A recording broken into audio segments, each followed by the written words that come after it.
भारतीय ज्ञान परंपरा से को हम रक्षा करना है तो पहले किससे बचना चाहिए? मैकाले सिस्टम से बचना चाहिए। इसके लिए भारत का प्रधानमंत्री भी उद्घोषण कर लिया, तुरंत मैकाले सिस्टम को हमें खत्म करना है। भारत का प्रधानमंत्री उद्घोषण किया। तो मैकाले को सिस्टम क्या है? मैकाले सिस्टम में यह है कि भारतीय विज्ञान परंपरा को, भारतीय धर्म परंपरा को, भारतीय वैदिक परंपरा को खंडित करने के लिए बहुत षड्यंत्र हुआ।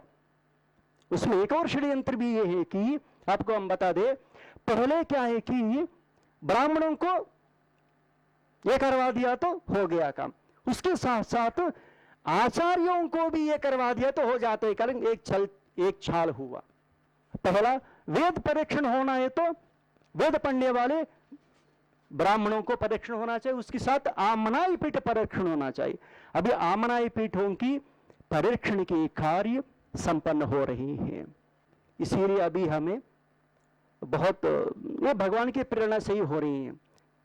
क्यों आमनाई पीठों के संरक्षण कार्य क्यों संपन्न हो रही है? मैकाले ने एक झूठा ये करवा दिया था कि एक और पुस्तक में डिस्कवरी ऑफ इंडिया में भी यही समस्या आ गया। उसको कुछ लोग भ्रांति में, श्री रामचंद्र भगवान ही भ्रांति में चले गया हिरण्य की इसमें। तो एक समस्या आ गया कि आदिशंकर भगवत्पाद जी को खंडन करने के लिए किसी का भारत देश में हिम्मत नहीं है। यदि कोई आदिशंकर भगवत्पाद जी का सिद्धांत गलत है करने के बोलने वाले हैं तो वो तो अज्ञानी हो सकता है, या कोई स्लिप टंग में प्रचार करने के लिए बोलते हैं ऐसे। परंतु आदिशंकराचार्य सिद्धांतों के बारे में जो भी बात करे, जो भी आदिशंकराचार्य भगवत्पाद जी के जीवन की में भी जो भी टिप्पणी करे, हम है ना यहां। कोई भी भारत देश में आ जाए समाधान देने के लिए हम है ना यहां। और आदिशंकर भगवत्पाद जी की सिद्धांत को जब आप नहीं काट सकते, क्या करेंगे आप? चालाकी से उसके नाम को बदनाम करने के लिए कोशिश करेंगे। इसीलिए आदिशंकर भगवत्पाद जी को जीवन को पूरा काटने के लिए गलत फहमी प्रचार हो गया कि आदिशंकर भगवत्पाद जी का जन्म 1200 वर्ष में हुआ। सिंपल लॉजिक बोलेंगे, हमारा द्वारका मठ है, हमारा बद्री मठ है, हमारा पूरी मठ है। द्वारका मठ, पूरी मठ, बद्री मठ रिकॉर्ड के साथ ये सारी पुस्तक वही है। रिकॉर्ड के साथ 2500 वर्ष गुरु परंपराएं, गुरु शिष्य परंपराएं। इसीलिए गुरु शिष्य परंपरा को हम संरक्षण करना चाहिए। इसीलिए पहले आपको बोला था हमें, तोटको विजय कृष्ण कुमारो गरुड़ध्वज विंध्यो विशालो वकः वामन सुंदरो ऋणः श्रीवास सुखानंदो विद्यानंदो शिवो गिरि विद्याधरो गुणानंदो नारायण उमापतिः एते ज्योतिर्मठाधीशाः आचार्य सृजीविनः नारायणं पद्मभूम वसिष्ठं शक्तिं च तत्पुत्रपराशरं च व्यासं शुकं गौडपदं महान्तं गोविंद योगींद्र मतास्य शिष्यं श्रीशंकराचार्य मधास्य पद्मपादं च हस्ताबलंकं शिष्यं तम तोटकं वार्तिककारमं ज्ञानस्मद्गुरून् संततमानतोऽस्मि। ये हमारा गुरु परंपरा है। ये गुरु परंपरा कहां से शुरू हुआ? साक्षात नारायण से शुरू हुआ। वो गुरु परंपरा है हमारा। इसीलिए भारत ज्ञान परंपरा संरक्षण होना है तो पहले क्या संरक्षण होना चाहिए?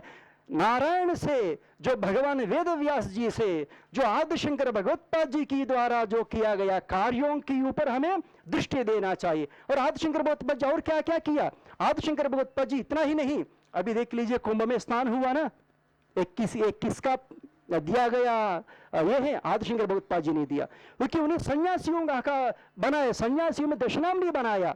सरस्वती, पुरी, गिरी, भारती, अरण्य, पर्वत, सागर, तीर्थ, तीर्थ बोलिए ना आप, तीर्थ है सन्यासी। तीर्थ क्यों? कि सन्यासी के लिए एक नियम है कि ग्रामैकरात्रम परिव्रजंती परिव्राजकाचार्याः, नित्य संचार करते रहते हैं। इसीलिए आदिशंकर भगवत्पाद जी न केवल इसको पर ध्यान दिया, आदिशंकर भगवत्पाद जी ने अरण्य परोक्ष रूप से लौकिक दृष्टि से देखा तो कुछ सन्यासियों को यह दायित्व दिया, आप सन्यास लेने के बाद अरण्य आम के सन्यास पहाड़ों में घूमिए, वहां संरक्षण कार्य कीजिए। सरस्वती का भी निर्वचन है, लौकिक रूप में देखा तो आप ज्ञानोपासना की, एक दायित्व दिया। सब लोग एक ही काम नहीं कर सकते हैं। युद्ध करने वाले विज्ञान नहीं बन सकते हैं, विज्ञान युद्ध नहीं कर सकते हैं। कोई इसरो में जाने वाले व्यक्ति को AK-47 देकर सीमा पर भेजिए, दौड़ कर आ जाएंगे। एक व्यक्ति एक ही काम कर सकते हैं। इसलिए आदिशंकर भगवत्पाद जी ने क्या किया? ज्ञान उपासन के लिए एक को दायित्व दे दिया, सीमा रक्षण के लिए एक को दायित्व दे दिया, अरण्य के संरक्षण के लिए वो भी नियुक्त किया, पर्वतों को संरक्षण के लिए वो भी नियुक्त किया। सागरों की, इसके मतलब सागरों की जुडिक्शस में आप संचार करते रहिए, वो भी नियुक्त किया।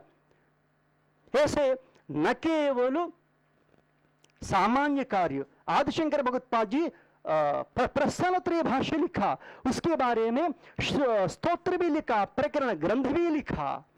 इसीलिए भारतीय ज्ञान परंपरा संरक्षण की जब बात आता है, हमें वेदों को पढ़ना है तो कलियुग में उतना आसान बात नहीं। आदिशंकर भगवत्पाद जी की जो द्वारा दिया गया अनुशासन को हमें पालन किया, तो तब हम आदिशंकर भगवत्पाद जी को जीवन को पढ़ा तो अभी हमको पता चल जाता है।